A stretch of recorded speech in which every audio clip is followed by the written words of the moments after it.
Thank you very much, Inja, and thank you for the organization of this conference and the Discografentag. At the beginning of my presentation, I need to clarify a music theoretical issue which may seem like a confusing ideological debate of a small country of Central Europe, but which was a key issue in the cultural life of Hungary in the 1920s. A paradigm shift took place in Hungarian music in the middle of the 20th century. The music which was considered folk song in the 19th century and had the power to shape Hungarian national identity was declared in the early 20th century by ethnographers and some modern Hungarian composers to be inauthentic folk music. The reason behind that is that these scholar composers found a more ancient layer of the Hungarian music, and they traveled to small Hungarian villages with phonographs to record this authentic folk music. As it is well known, Béla Vikár was the first in Europe to use the phonograph to collect folk songs. Vikár's phonograph cylinders, which along with Bartók's and Kodály's ones are today preserved at the Hungarian Museum of Ethnography, laid the foundations for modern Hungarian ethnomusicology. Based on their research and fieldwork, they tried to make the public aware of the existence of a more ancient Hungarian folk music than what urban people thought to be folk music.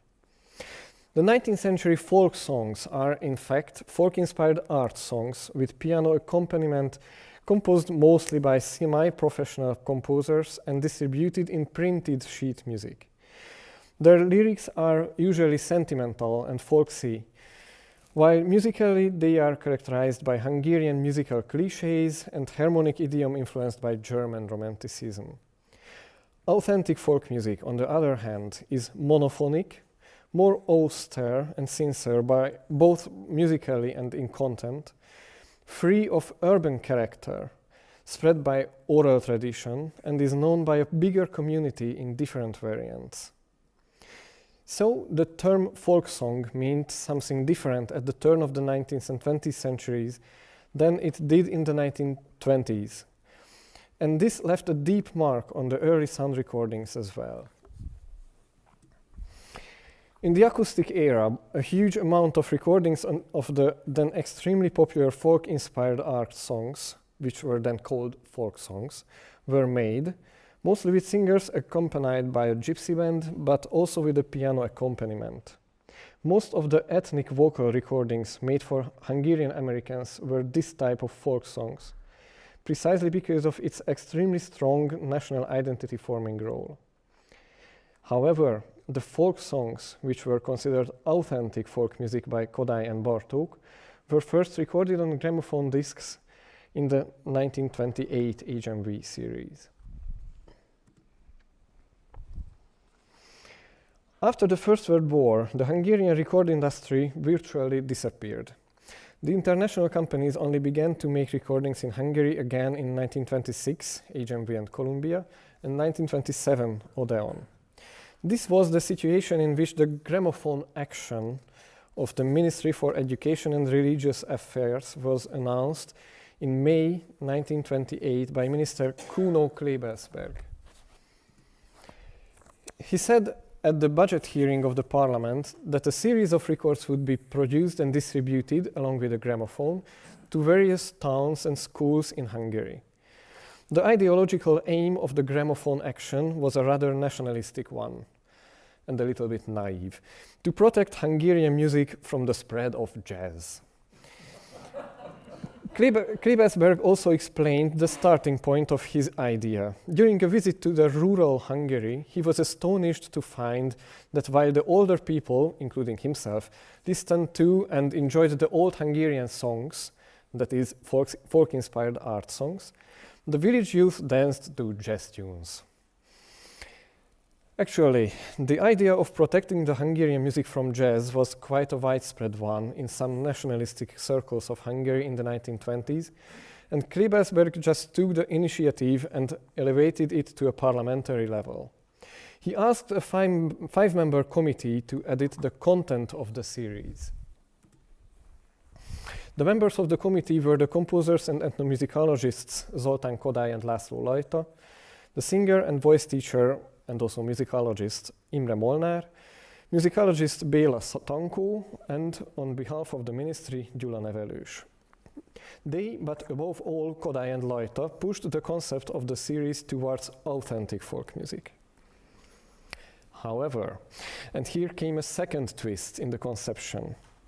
The editors believed, and they were probably right, that in an authentic folk performance, these unaccompanied songs would not appeal to urban audiences, that is, to gramophone owners. The songs were therefore recorded in the performance of professional opera and concert singers, and with piano accompaniment, which was composed by contemporary Hungarian composers like Zoltán Kodály, Béla Bartók, László Lajta, and Ernő Doknányi.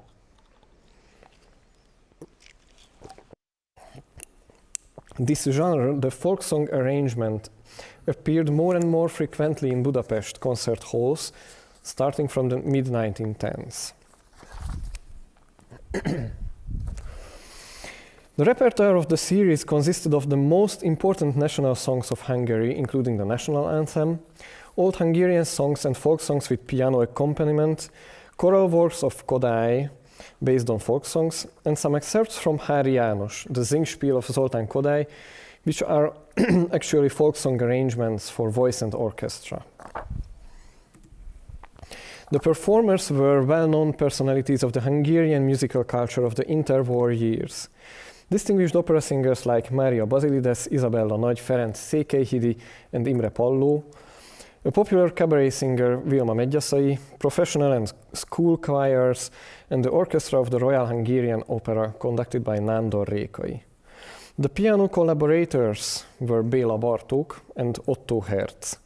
Imre Molnár, member of the editorial board of the series, who was a singing teacher and a remarkable performer of art songs, also recorded some pieces with the accompaniment of his wife, Sári Molnár Hír. The sources don't reveal one very important piece of information. We don't know where the recording sessions took place. For the recordings of the 1928 series, a relatively large studio space was needed because the school choirs consisted of more than 100 people. And in the case of the Hungarian national anthem, the orchestra of the opera house and the choir had to be in the studio at the same time. As John Milmo informed me, the recordings of the ministry are marked in the documentation of the Gramophone company not only with the name of the city, but unusually with Studio Budapest. Since the Budapest branch of HMV did not have a permanent studio, the word studio very likely refers to the Hungarian radio, which was often referred to as studio at the time. The new studio of the Hungarian radio with modern acoustics was inaugurated in October 1928, a month before the start of the HMV recordings.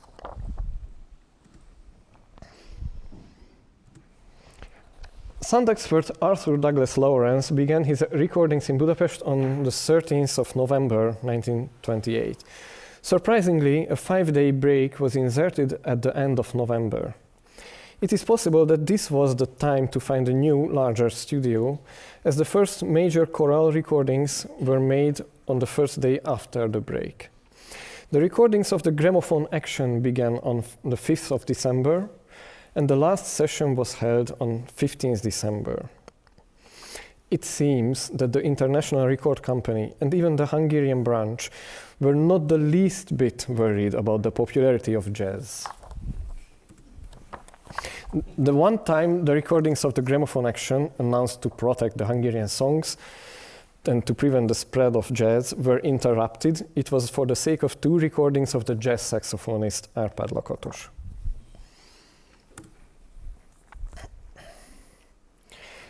In February 1929, the sample discs and some of the documentation were certainly ready, as Zoltán Kodály sent the details of some of the recordings to the Universal Edition and informed his publisher that, I quote, "the discs will be released before the end of March."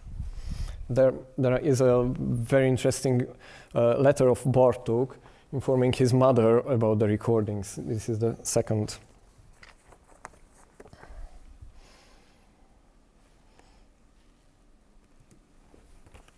And the discs were indeed available in March. The diaries of Kodály's wife inform us that the Hungarian radio broadcast some of the new recordings on 14th March 1929.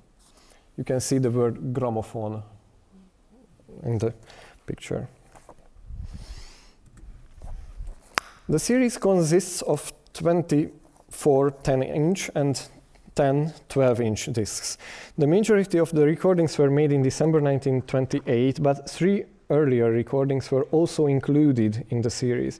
2 acoustical recordings from May 1926, and the recording of the Budapest Philharmonic Orchestra made in June 1928 in London. The latter resulted in an unusual coupling.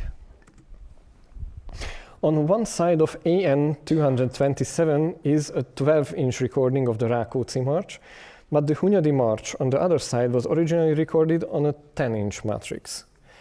This side of the disc starts with a blank section of about 2 centimeters.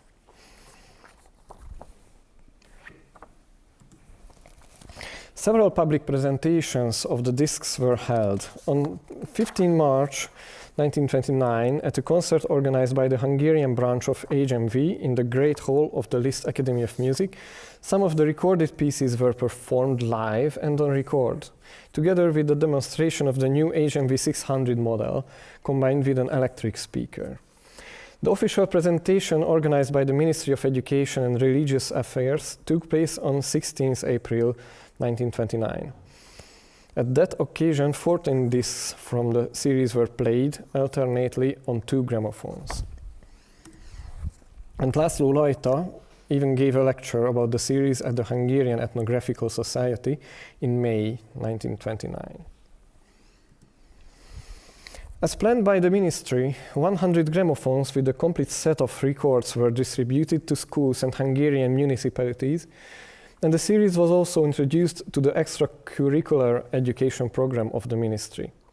The series was distributed not only within Hungary, but also in Hungarian areas outside the Trianon borders, and even to Hungarian cultural institutes abroad and in the US. Since sources indicate that 500 copies of each disc were produced, it can be assumed that the remaining discs were managed by the gramophone company. HMV indeed published a separate catalogue with the portraits of Bartók and Kodály in April 1929, and we have testimonies that the discs were bought by private individuals as well.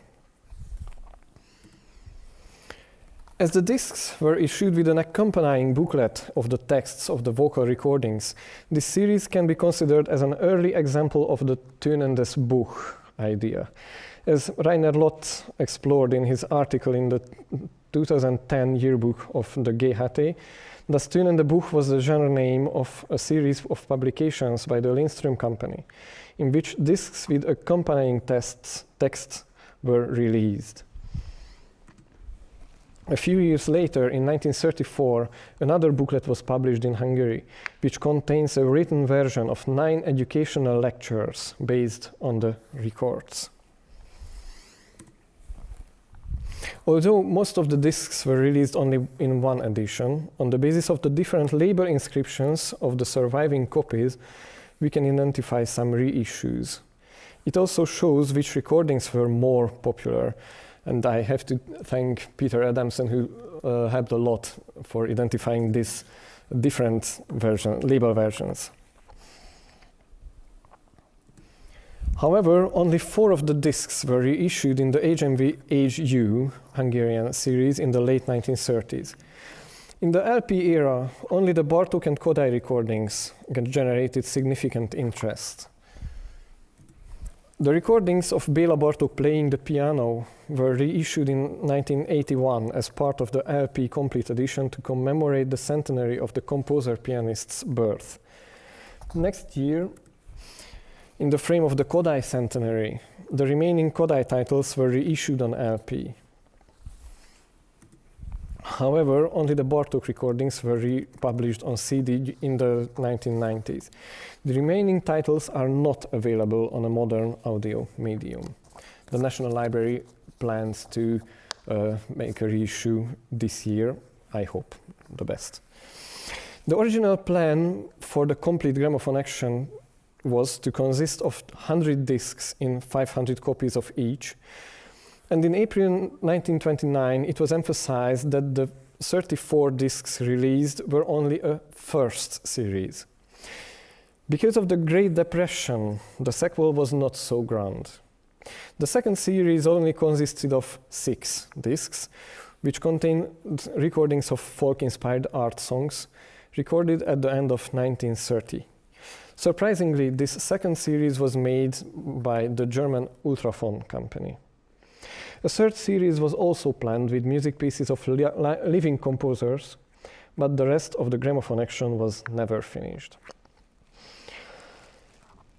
At the end of the presentation, I would like to draw your attention to a very special recording. The first printed edition of Hungarian folk songs with piano accompaniment by Béla Bartók and Zoltán Kodály was published in 1906. 5 folk songs from this volume were included in the 1928 recordings in the performance of Vilma Medgyessy and Bartók himself. Medgyessy was not an opera singer, but a cabaret and operetta singer. She left the cabaret stage in 1927 in order to study the modern Hungarian vocal music, and her first Hungarian folk song concert in February 1927 was a great success. Perhaps it was her direct and unmannered performance style, which was free of the operatic clichés, which impressed Bartók and Kodály in such an accent that she would also be chosen for the 1928 gramophone recordings. In the mentioned recordings, she sang the original folk songs of the 1906 publication, but surprisingly, Bartók played a new accompaniment. As she said in an interview in 1958, I quote, "I remember the rehearsal. Bartók said with a kind smile, 'You hardly need to rehearse, you know the songs.' And I began, elindultam szép hazámból. And suddenly I hear a new accompaniment I didn't know. The old one, the original unison, was the melody, and now I was accompanied by complicated harmonies and unusual sounds. I was horrified. What is it? I wrote it last night," Bartók said. "Just sing it, don't trouble yourself." I sang first frightened, then excited, the whole song. It was all interesting, new experiments. Now I will play the original folk song recorded by Bartók on phonograph cylinder in Békés Gyula, 1906.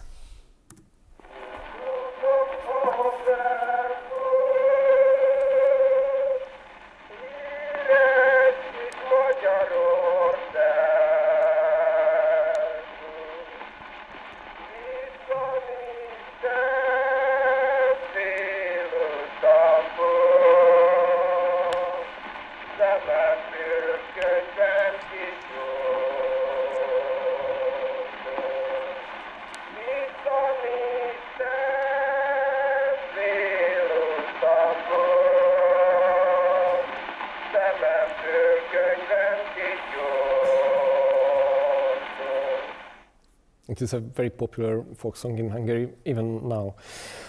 Now let us listen to this folk song with Bartók's first piano accompaniment from 1906, which is very popular in Hungary even today.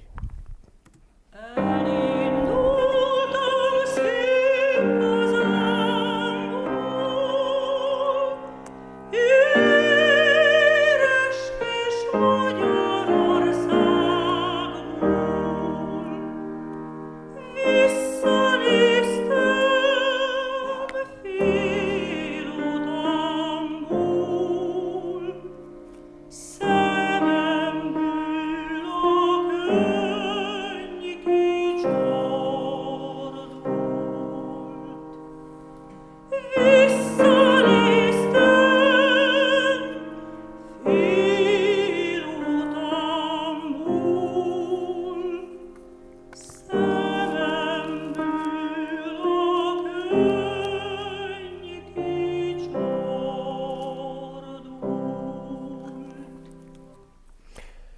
And finally, let us listen to the 1928 recording. The score of this version was not published in Bartók's lifetime.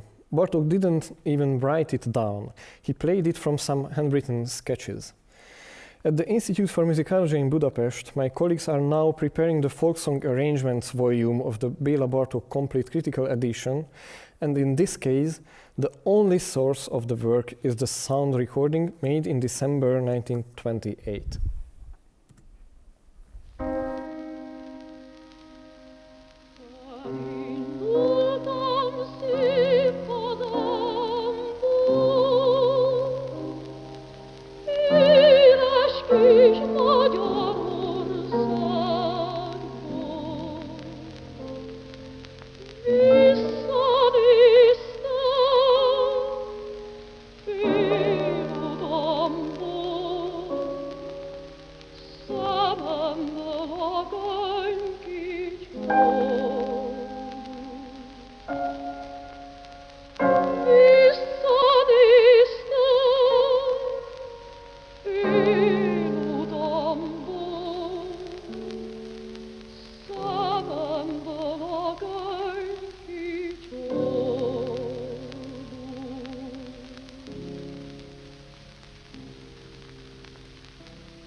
Accompaniments changed a lot. Is it still folk music? No. It is modern music from the late 1920s. It illustrates the ideological contradictions of the HMV 1928 Hungarian music series. While the ministry wanted to protect the folk-inspired art songs from jazz, the editorial committee wanted to transmit authentic folk music. However, ultimately, they provided a medium for modern Hungarian music with this series. Thank you very much.